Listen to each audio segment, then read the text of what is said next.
Hello प्यारे विद्यार्थियों, सुप्रभात। प्रिय मित्रों, पौधार ग्रुप ऑफ एजुकेशन क्लास में आपका पुनः स्वागत करता हूं। तो आज प्रिय विद्यार्थियों, जिस प्रकरण को, जिस विषय को लेकर हम आज आपके सामने उपस्थित हैं वो है कक्षा यानी बीए द्वितीय वर्ष की छात्र छात्राओं कि हिंदी साहित्य के इतिहास में, हिंदी साहित्य में उसके पाठ्यक्रम के अंतर्गत साहित्य शास्त्र खंड में काव्य गुण। आज का प्रकरण है काव्य गुण। काव्य गुण क्या होते हैं? इससे पहले जो वीडियो हमने डाउनलोड किया था, प्रेषित किया था, उसमें था काव्य रीतियां। काव्य रीतियां वीडियो में आशा करता हूँ आप तक पहुंच गया होगा। और उसके बाद आता है काव्य गुण क्या है, यानी साहित्य शास्त्र में काव्य रचना में काव्य गुण का क्या महत्व है। तो देखिए, इसी बिंदु पर हम चर्चा करते हैं और शुरू करते हैं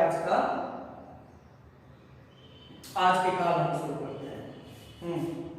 तो देखिए, काव्य गुण संस्कृत के आचार्य मम्मट ने अपने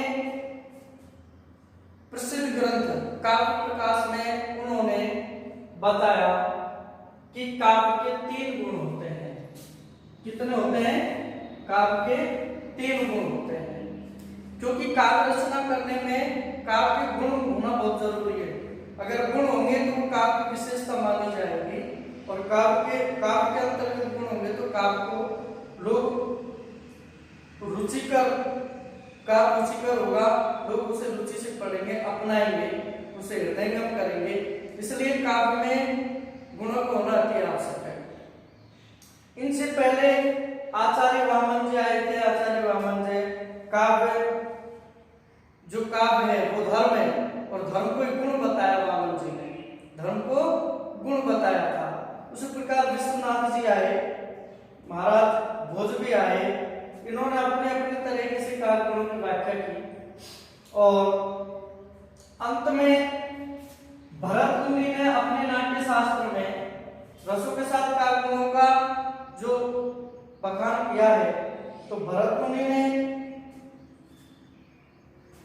कई गुणों को उल्लेख किया है, जिनमें से उनके गुण 10 माने जाते हैं। 10 गुणों को उल्लेख किया है, लेकिन सारे 10 गुणों का अवमूल्यन हो चुका, और हम 10 गुणों को एक स्थान पर नहीं रख सकते, इसलिए उनका संक्षिप्तीकरण कर दिया। मम्मट ने इस समस्या को साधारण तरीके से हमारे सामने रखा, और उन्होंने मम्मट ने कहा कि 10 नहीं, मुख्य रूप से काव्य के 3 गुण माने जाते हैं: माधुर्य गुण, ओज गुण, प्रसाद गुण।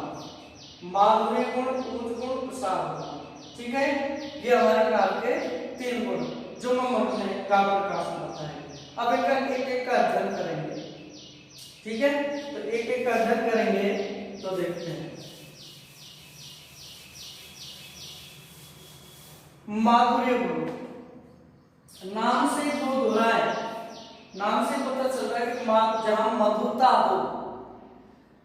मधुरता हो ऐसी काव्य रचनाएं जिनको पढ़ने में मधुरता हो, यानी माधुर्य भाव जिनसे महसूस किया जा सकता है, जिनको पढ़ने से उनके अंदर अत्यंत मधुरता का भाव उत्पन्न होता हो, वो मधुर लगते हो, यानी उनके शब्द भी कर्कश ना लगे, उनको पढ़ने से हृदय में किसी प्रकार की पीड़ा या कष्ट ना हो, उनके शब्द बड़े कोमल और मधुर होते हैं। ऐसी काव्य रचना में माधुर्य गुण होता है। और अगर इसकी परिभाषा के रूप में इसको देखना चाहें कि ऐसी काव्य रचना जिसको पढ़ने या सुनने से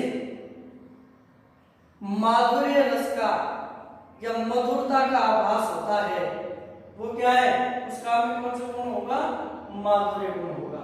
उस काव्य में माधुर्य गुण होगा, यानी श्रोता का जो चित्त है ना, वो द्रवित हो जाता है। सुनने वाले का जो चित्त है ना, वो आनंदित हो जाता है, द्रवित हो जाए, पिघल जाए।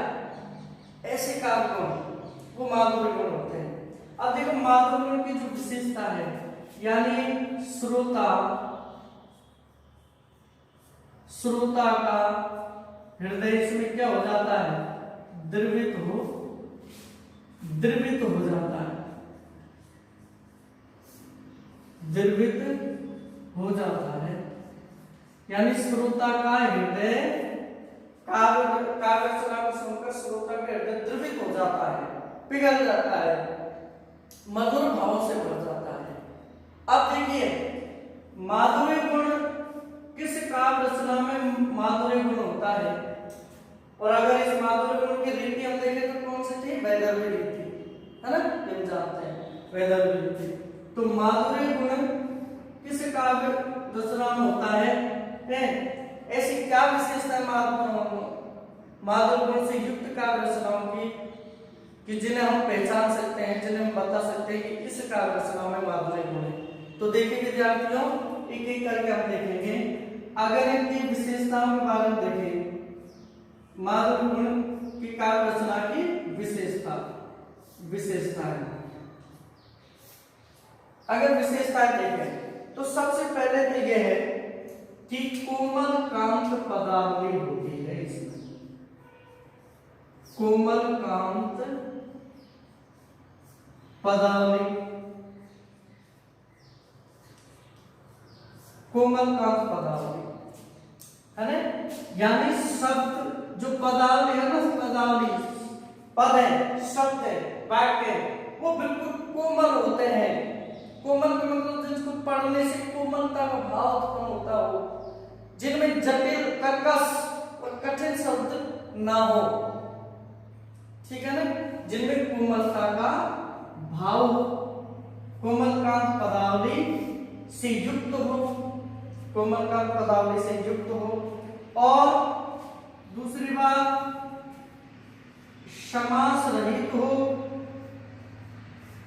समास रहित हो, संयुक्त अक्षर ना हो, संयुक्त अक्षरों का प्रयोग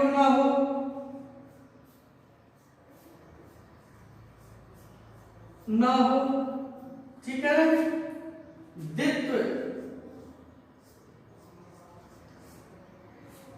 द्वित्व वर्ण ना हो, न हो, ठीक है ना। कहने का मतलब समास रहित हो, ऐसे शब्दों का प्रयोग इन काव्य रचना में न हो, इस माधुर्य गुण में ऐसे शब्दों का यानी प्रयोग नहीं होता हो जो समास सहित हो, जो बड़े बड़े समासों से बने हो, जटिल यानी बड़े शब्द, है ना। तो समास से बनने वाले शब्द, है ना, जो कई शब्दों से मिलकर बनते हैं, ऐसे शब्द इसमें ना हो, संयुक्त अक्षरों का प्रयोग ना हो, यानी संयुक्त अक्षर जो अक्षर एक दूसरे वर्ण से संयुक्त होकर बनते हैं, जो पढ़ने में जटिल हो जाते हैं, क्लिष्ट हो जाते हैं, ऐसे शब्दों का प्रयोग इसमें ना हो। द्वित्व वर्ण का मतलब हो कि द्वित्व वर्ण का मतलब हो कि उसी समान, द्वित्व वर्ण का मतलब होता है कि जिसमें अर्धवर्ण का प्रयोग होता हो, समान वर्ण के पहले अर्धवर्ण का उसी वर्ण का वर्ण का प्रयोग होता हो। तो इस तरह के जो कहने का मतलब है, आधे वर्ण से बनने वाले शब्द हैं तो द्वित्व वर्ण है, उनका प्रयोग ना हो, ठीक है। एक प्रमुख बात यह है इसमें कि टे वर्ग का प्रयोग न हो,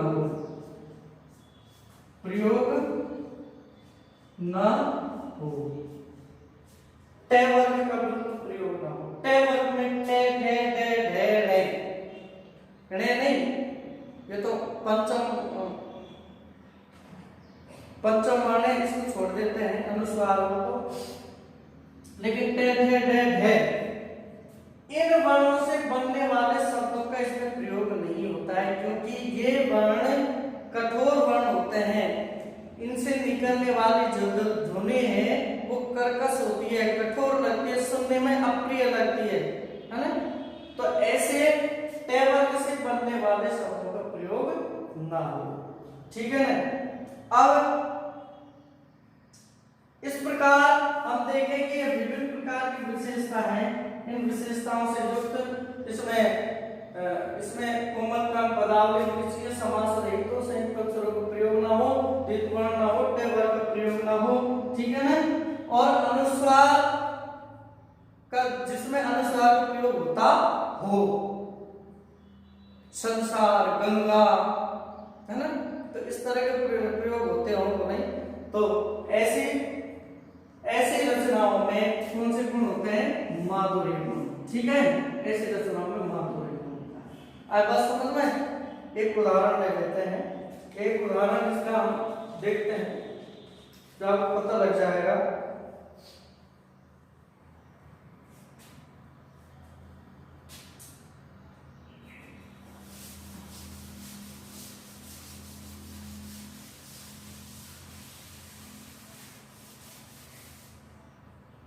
आप देखिए उदाहरण लेते हैं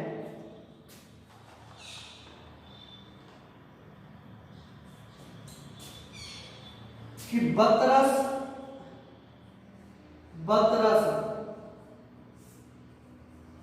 लालच, लाल की,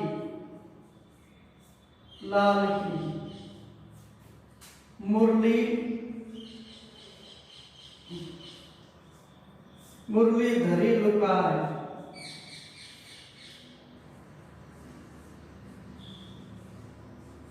अगर इस पंक्ति में हम देखें बतरस, लालच, लाल की, मुरली धरी लिखा है, यानी भगवान श्री कृष्ण से बात करने की लालसा में राधा ने उनकी मुरली को छुपाकर रख दिया, है ना। यहाँ पढ़ने में देखो बिल्कुल सरल शब्द हैं, कहीं भी समास से बनने वाले शब्द नहीं है, ट वर्ग से बनने वाले शब्द नहीं है, द्वित्व वर्ण नहीं है, सीधे सरल कोमल कांत पदावली का प्रयोग हुआ है, जिसको पढ़ने से हमें माधुर्य भाव का आभास होता है, मधुरता का आभास होता है कि बतरस, लालच, लाल की, मुरली धरी लिखा है, ठीक है ना। सौ करे भौनी हंसे, दिल कहे लग जाए, सौगंध खाती है लेकिन इसकी भौएं हंसती है, भौएं संकेत करती है मुरली इसी के पास है और देने से मना कर देती है ना। तो इस प्रकार के बतरस, लालच, लाल की, मुरली धरी लिखा है, तो इस प्रकार की रचनाओं में हमेशा माधुर्य गुण होता है, ठीक है। अब आगे बढ़ते हैं, इसके बाद देखते हैं ओज गुण, इसके बाद ओज गुण देखते हैं।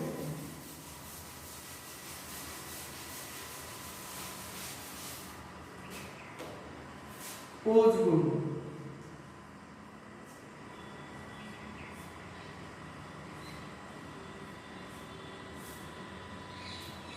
ओज का मतलब होता है वीरत्व की भावना, वीरता की भावना। अगर वीरता की भावना जहां है, वीरता की भावना, साहस, उत्साह, उमंग, तेज, है ना, इस तरह की अगर भावना जहां होती है तो वहां हमेशा कौन सा होता है? ओज गुण होता है, ठीक है ना। ओज गुण यानी ऐसी काव्य रचनाएं जिनको पढ़ने से, सुनने से व्यक्ति के मन में, श्रोता के मन में उत्साह, वीर का भाव जागृत होता है, तो ऐसी काव्य रचना में ओज गुण पाया जाता है। तो हम देखते हैं, कहने का मतलब जिसमें दीप्ति हो, यानी दिव्यता हो, जोश हो, उत्साह हो, ठीक है ना, वीरता हो आदि, दीप्ति, जोश, उत्साह, वीरता, कांति आदि भाव जिसमें हो, ऐसी काव्य रचना में ओज गुण पाया जाता है, ठीक है ना। अब देखिए, अब इनकी भी हम सामान्य विशेषताएं देखते हैं कि इनकी सामान्य विशेषताएं क्या है। विशेषताएं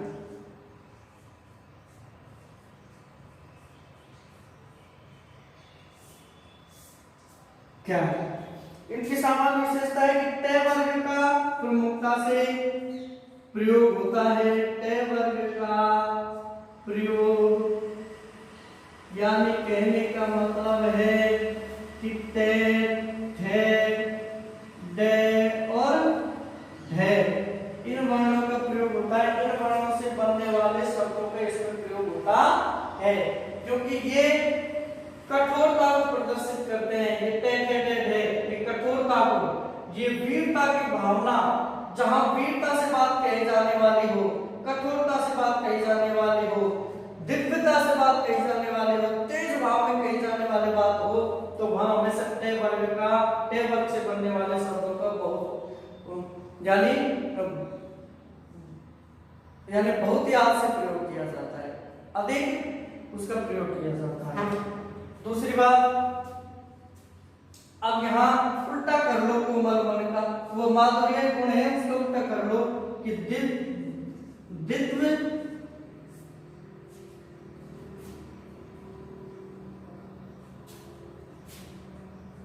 द्वित्व वर्णों व संयुक्त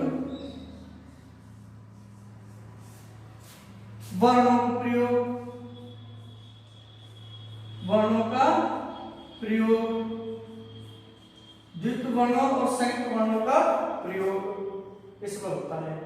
द्वित्व वर्णों में संयुक्त वर्णों का प्रयोग इसमें होता है। मैंने आपको बता दिया कि आधे अक्षरों से बनने वाले, आधे वर्णों से बनने वाले शब्दों का प्रयोग भी इसमें अधिकता से होता है, ठीक है ना। जैसे अट्टाहस, अट्टाहस में आधा टे, अट्टाहस, ठीक है ना। अगला,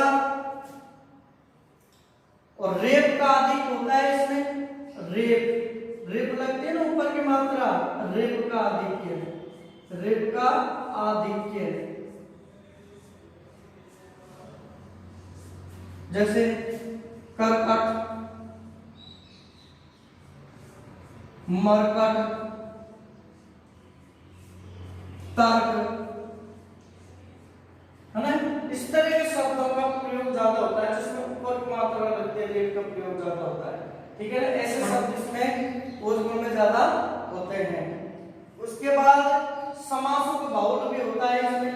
इसमें बहुत से बड़े बड़े समास यानी सामासिक शब्द, सामासिक पदावली, सामासिक पदावली का प्रयोग होता है, ठीक है। अरिमुंड, रणनाथ, तो सामासिक पदावली का प्रयोग होता है, समासों से बनने वाले शब्दों का, बड़े बड़े शब्दों का, है ना, एक से अधिक शब्दों से बनने वाले शब्दों का प्रयोग इसमें बहुत से होता है। तो ये विशेषता है ओज गुण की। ओज गुण से युक्त जो काव्य रचना होगी उसमें ये सारी विशेषताएं पाई जाती है, ठीक है ना। अब एक उदाहरण लेते हैं, उदाहरण से इसको समझ लेते हैं, ठीक है ना। आप उदाहरण से इसको समझते हैं, तो एक ओज का उदाहरण लेते हैं।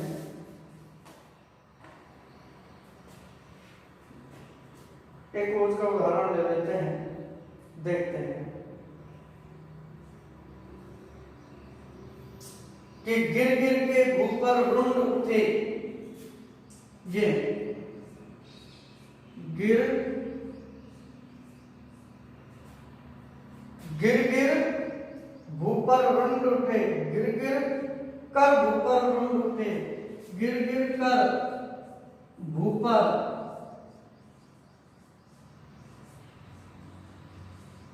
उठे। अब देखो इसकी भाषा देखो, पढ़ते भाषा हमें वीरता का आभास कराती है। गिर गिर कर भूपर रुंड उठे, अगली पंक्ति है कर अट्टहास अरमुंड उठे, कर अट्टहास,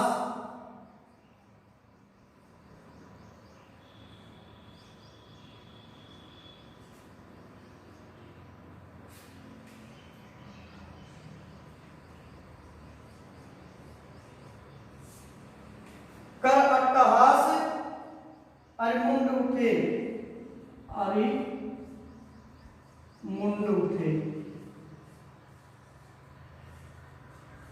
अब ये पंक्ति देखो तो, गिर गिर कर ऊपर रुंड उठे, यानी ये किसी समर भूमि का, ये युद्ध का दृश्य है। युद्ध में क्या होता है कि गिर गिर कर ऊपर पृथ्वी पर रुंड, यानी जिनके सिर कट कट कर गिर रहे थे, और रुंड, रुंड यानी धड़, युद्ध भूमि में धड़ी धड़ खड़े होकर युद्ध करने के लिए, मतलब युद्ध करते हुए दिखाई दे रहे थे। कर अट्टहास पर मुंड उठे, और अट्टहास करके भयानक हंसी हंसते हुए, यानी दुश्मनों के जो मुंड हैं वो इधर उधर हंसते हुए दिखाई दे रहे थे। तो यानी कि हाँ, ये समर भूमि का है, युद्ध भूमि का जो दृश्य है, इसमें वो किस गुण को इंगित करता है? ओज गुण को, ओज गुण को इंगित करता है। ओज का भाव है इसमें, वीरता की बात है ना। तो जब वीरता की बात हो, दीप्ति की बात हो, कांति की बात हो, साहस उत्साह की बात हो, तो वहां हमेशा ओज गुण पाया जाता है। एक उदाहरण में पढ़ो, बड़ो करो वीर सब, यानी बड़ो करो वीर से जाति का भाग भला, और अपारे दोनों विध लाभ हैं हमें, किया से कर्तव्य उपबार जो लिया सब कीर्ति पाई यदि भस्म हो गए। तो इस प्रकार की जो काव्य रचना है उनमें हमेशा ओज गुण पाया जाता है। ठीक है, आप देखते हैं गुणों में अंतिम गुण प्रसाद गुण। प्रसाद गुण के बारे में पढ़ते हैं। तीसरा प्रसाद गुण।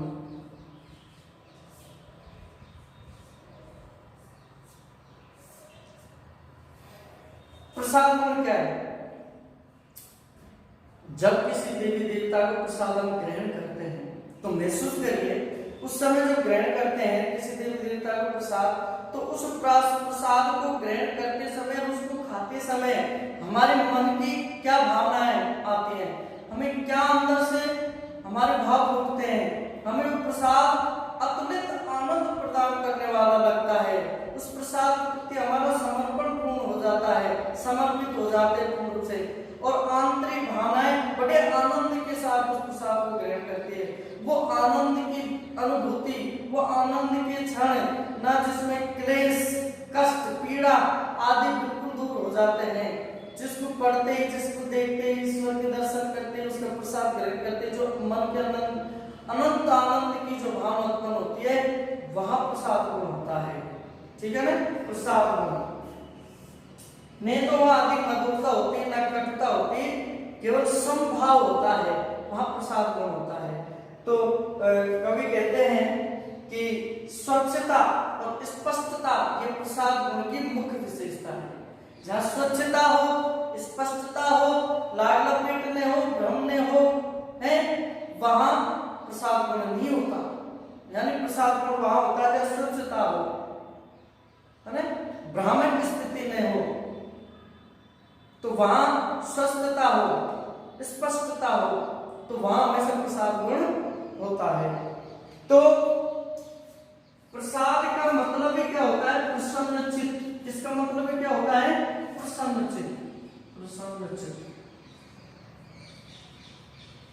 यानी मन जब प्रसन्न हो जाता है, मन जब प्रसन्न हो जाता है तो वो प्रसाद गुण वहां होता है। ऐसी काव्य रचना जिसको पढ़ने पर हमारा मन प्रसन्न हो जाता है, खुशी से जो होता है, तो वहां हमेशा क्या है? प्रसाद गुण है।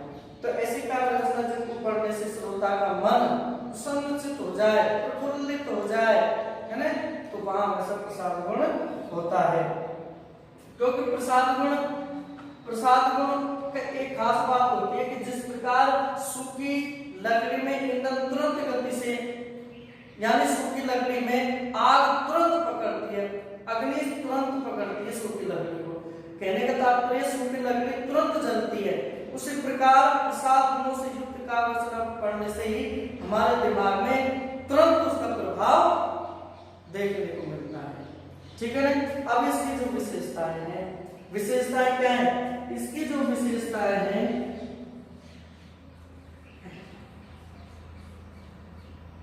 इसकी विशेषताएं सेम माधुर्य भाव की है। माधुर्य गुण जैसी, माधुर्य गुण जैसी विशेषताएं किसमें, प्रसाद गुण में भी। इसमें क्या है कि अनुस्वार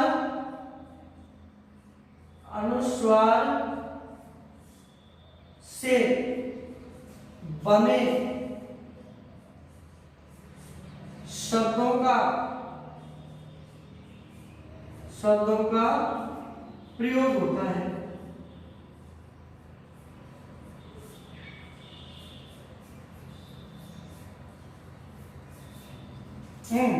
अनुस्वार से बने शब्दों का प्रयोग होता है किसमें, प्रसाद गुण में। और शब्द सहज, सरल और सामान्य वर्णों से बनने वाले शब्द हैं। बिल्कुल कोमल कांत पदावली होती है इसमें भी बड़े बड़े समासों का प्रयोग किया नहीं जाता।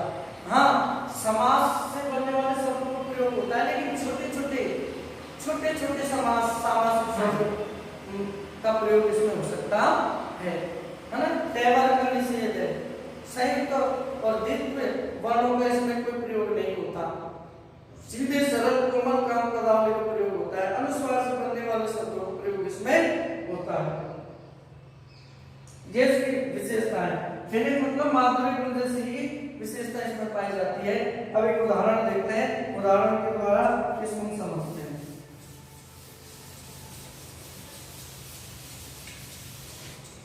देखिए,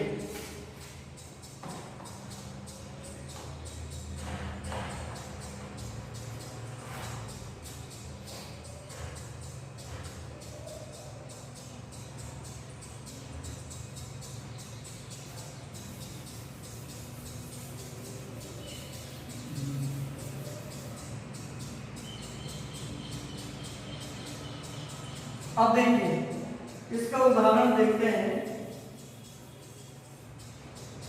कि दर्शन दो घनश्याम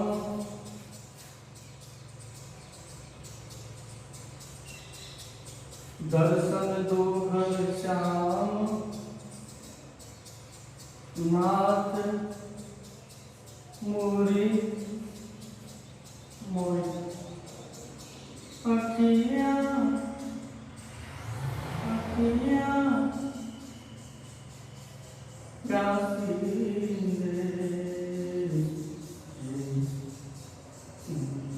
अब देखिए लाइन, दर्शन दो घनश्याम नाथ मोरी अखियां प्यासी रे। यानी एक भक्त भगवान श्री कृष्ण से यानी आत्मसमर्पित होकर, पूर्ण रूप से समर्पित होकर उसे श्री कृष्ण के दर्शन की अभिलाषा उसके मन में जागृत हो रही है। वो श्री कृष्ण के दर्शन करना चाहते हैं। इसी समर्पण भाव से कहते हैं कि दर्शन तो घनश्याम, हे प्रभु अब तो मुझे दर्शन दीजिए, नाथ मोरी आंखें प्यासी रहे। क्योंकि हे प्रभु, हे स्वामी, मेरी आंखें तुम्हारे दर्शन के अभिलाषी है, तुम्हारे दर्शन बिना ये प्यासी की प्यास है, इनकी प्यास बुझा दो। तो इस तरह के जब भाव हम जैसा पढ़ा हमने तुरंत, और इसका जो अर्थ है, इसका जो भाव है, वो हमारे मन मस्तिष्क पर तुरंत प्रभाव डालता है। इसलिए प्रसाद गुण वहाँ होता है जहाँ कोमल मन से सहज रूप में कही हुई बात जो मन को प्रसन्नचित करते, प्रफुल्लित करते, आनंदित करते, ऐसी कार्य रचना होती है। तो वहाँ हमेशा क्या होता है, प्रसाद गुण होता है। क्या होता है, प्रसाद गुण होता है। ठीक है विद्यार्थियों, आज हमने पढ़ा कालक्रम। ये 3 कालक्रमों के बारे में हमने अध्ययन किया और मैं समझता हूँ कि तुम्हारी समझ में भी आ गया होगा। ठीक है ना, समझ में तब आता है जब आप निरंतर एक वीडियो का अध्ययन करें, इनको देखें, सुने और अपने आप को आंतरिक भाव से पढ़ने के लिए तैयार करें। ठीक है ना, फिर इससे अगली जो अगला प्रकरण है, जो बिंदु है, कल के वीडियो में हम लेकर आएंगे। तब तक के लिए नमस्कार।